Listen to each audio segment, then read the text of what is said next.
इस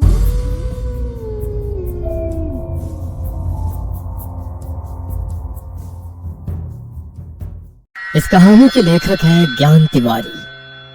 तुम लोगों की भूल इसे यहाँ तक लाई है। यह परे दुनिया से आई है। इसे हटाना होगा, भेजना होगा इसे यहाँ से वापस उस परे दुनिया में। पहले तू बता, तू यहाँ कैसे आया आधी रात में? खतरे को भापता हुआ आया, और अगर नहीं आता तो तुम लोगों की बलि चढ़ जाती। वो दोनों एक दूसरे से उलझे ही थे कि तभी कुछ कौवा ने उड़ान भरी और ऊपर उड़कर मीनाक्षी और अनुराधा को नोचने लगे। उनसे बचने के लिए वो नीचे दौड़ी।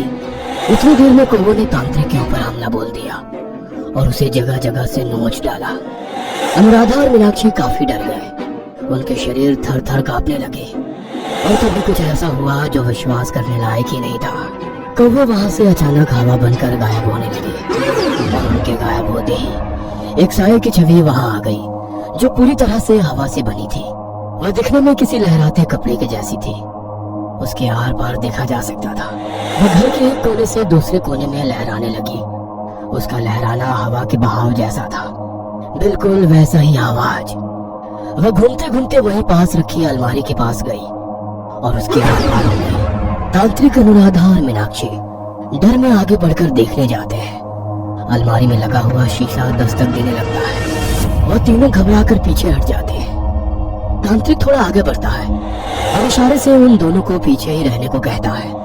शीशे के अंदर से धुआं उठने लगता है और कोहरे की तरह फैलने लगता है। अलमारी में लगे शीशे में हो रही दस्तक तेज होने लग जाती है और कांच चटकने लग जाता है। अनुराधा और मीनाक्षी के शरीर स्थिर पड़ जाते हैं कि तभी तेज आवाज के साथ शीशा टूट जाता है और कांच के टुकड़े अलग होकर तीनों को चुभ जाते हैं। जब तक तीनों संभल पाते हैं, वह सामने एक भयानक रूप लेकर बाहर आ जाता है। अनुराधा और मीनाक्षी उसको देखकर चीख पड़ते हैं। वह बाहर आई एक कटा चेहरा लेकर, पूरा खून से सना हुआ। बाकी का शरीर हवा जैसा था।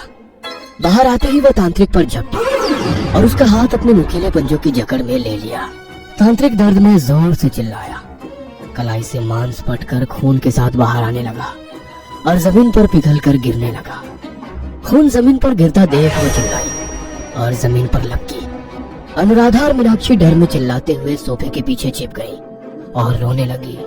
ये सब क्या है मीनाक्षी? ये कौन है और कहाँ से आ गई? मुझे नहीं पता अनु, ये बहुत भयानक है। मुझसे देखा भी नहीं जा रहा।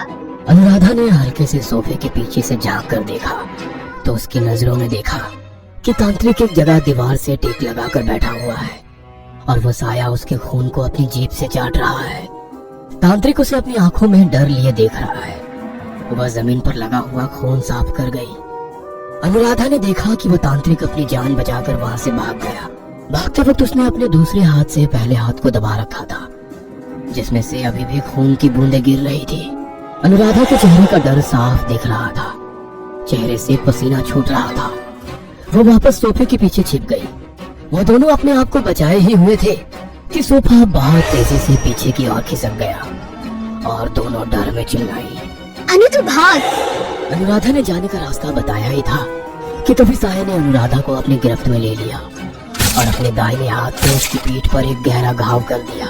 अनुराधा दर्द से तड़प उठी और उसी वक्त उस साये ने बहुत ही तेजी से अनुराधा को जमीन पर पटक दिया। उसकी आंखों के सामने अंधेरा छा गया और धीरे धीरे वो बेहोशी में चली गई। कुछ देर बाद जब अनुराधा को होश आया तो उसने अपने आप को फर्श पर घायल अवस्था में पड़ा हुआ पाया।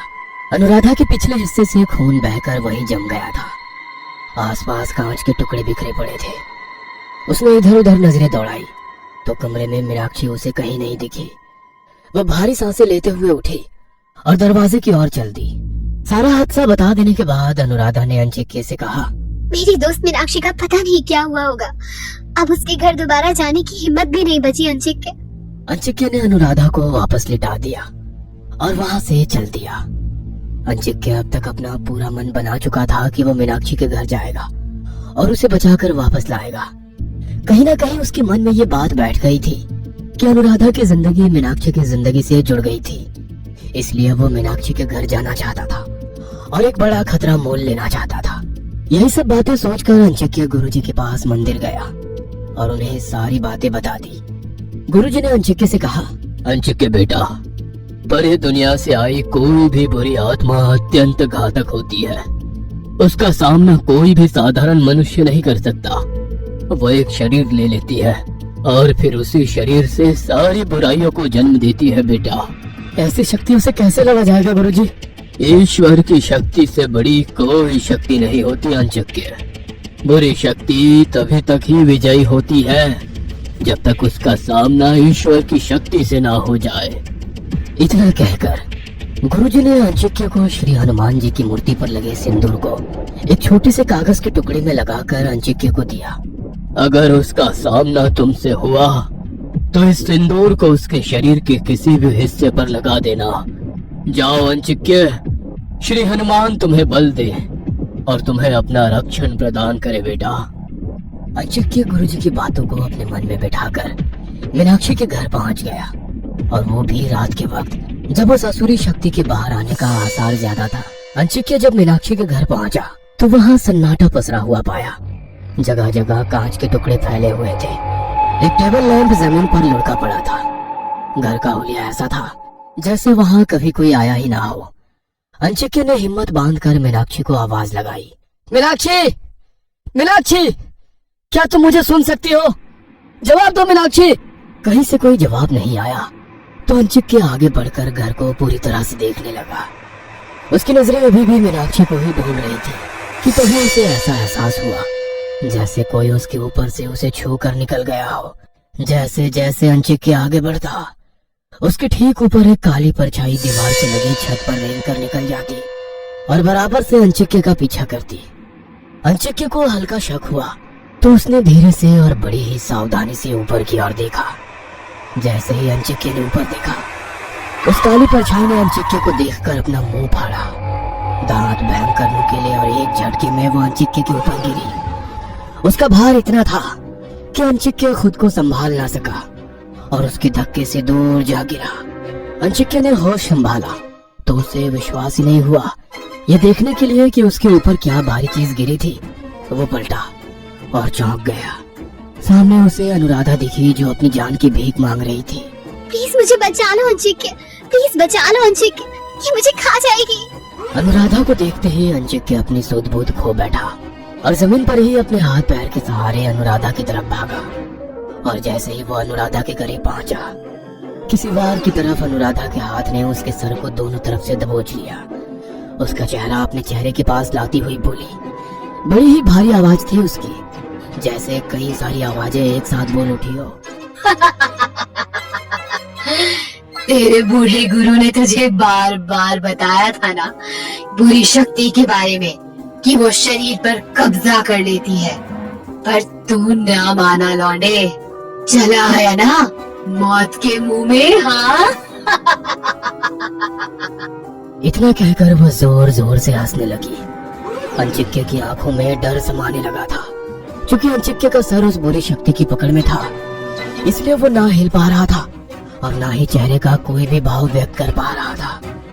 अंचक्य की आंखें डर से उसे ही देख रही थी कि तभी उसके होठ धीरे से बुदबुदाए, अनुराधा। अंचक्य के मुंह से यह नाम सुनते ही वो और जोर से हंस पड़ी। बेचारा बच्चा। देखना चाहेगा कि बुरी आत्मा कैसी होती है, कैसी दिखती है, देख पाएगा? हाँ। इसके बाद अनुराधा का चेहरा टूटने लगा, मानो उस चेहरे से पपड़ी उखड़कर गिर रही हो। और सामने आया एक चेहरा जिसकी आंखें पूरी गोल थी, गर्दन लंबी, नसें बाहर फटकर दिख रही थी, होठों से लार बह रही थी। फिर वो बोली, मैं मीनाक्षी हूँ अंचक्य, मीनाक्षी, ये मेरे अंदर घुस गई है, इसे बाहर निकाल कर मुझे और अनुराधा को बचा लो अंचक्य, प्लीज हमें बचा लो। पर फिर अचानक वो हंसने लगी। हंसते हुए उठी और साथ ही अंचक्य को भी अपने पूरे बल से उठाकर वो जमीन से ऊपर उठने लगी। अंचक्य का सर अभी भी उसके हाथों की कैद में था और फिर थोड़ा ऊपर जाकर उसे छोड़ दिया। अंचक्य बदहवास सा नीचे गिरा और वो हवा में ऊपर उठी। उसकी लंबाई छत छू रही थी। उसने गुस्से में अपनी बाहें फैलाई और चिल्लाने लगी, कहीं नहीं जाऊंगी मैं, कहीं नहीं। उस रात जो खेल शुरू हुआ था वो हमेशा हमेशा के लिए चलता रहेगा, हमेशा के लिए। बेहोश पड़े अंचक्य के मन में अचानक से गुरुजी के कहे शब्द दोहराने लगे। बुरी शक्ति तभी तक ही विजयी होती है जब तक उसका सामना ईश्वर की शक्ति से ना हो जाए। श्री हनुमान तुम्हें बल दे। अंचिक्य अचानक से होश में आया और उसे याद आया कि उसके गुरुजी ने उसे एक कागज के टुकड़े में हनुमान जी का सिंदूर दिया था। वह हवा में लहराते हुए अंचिक्य के पास नीचे आई और जैसे ही अंचिक्य पर वार करने लगी, अंचिक्य ने अपनी जेब से वो कागज निकाला और उसमें लगे सिंदूर को अपने हाथ में लेकर उसके माथे पर लगा दिया। सिंदूर के लगते ही वो जोर से चिल्लाते हुए एक तरफ पूरे बल से जमीन पर गिर पड़ी और मौका देखकर अंचिक्य उठकर उससे दूर खड़ा हो गया। वह दर्द में चिल्लाती रही, अपना माथा पकड़कर सिंदूर पोंछने की भरसक कोशिश करती रही, लेकिन अंत में वो राख हो गई। उसके राख होते ही मीनाक्षी वापस आ गई। वह बेहोश पड़ी थी। उसके शरीर पर कई जख्मों के निशान बने थे। अंचिक्य दूर खड़ा उसे देख रहा था। उसने अपने आंसू पोंछे। उसके मन में अभी भी अनुराधा को लेकर चिंता बनी हुई थी। सुबह हुई। अंचिक्य मीनाक्षी को लेकर अनुराधा के घर पहुंचा तो वो टूट गया। मीनाक्षी भी फूट फूट कर रोने लगी। सामने बिस्तर पर अनुराधा की लाश पड़ी हुई थी। वो जा चुकी थी। उसके पास गुरुजी और गुड़िया खड़े थे। अंचिक्य ने दुख में अपनी आंखें बंद कर दी। वो उसे बचा ना पाया था, एक लंबी लड़ाई के बाद भी। ये कहानी आपको अच्छी लगी हो तो हमें सब्सक्राइब करें, हमारा इंस्टाग्राम और फेसबुक पेज जरूर फॉलो करें। और हाँ दोस्तों, सब्सक्राइब करना भूलना मत।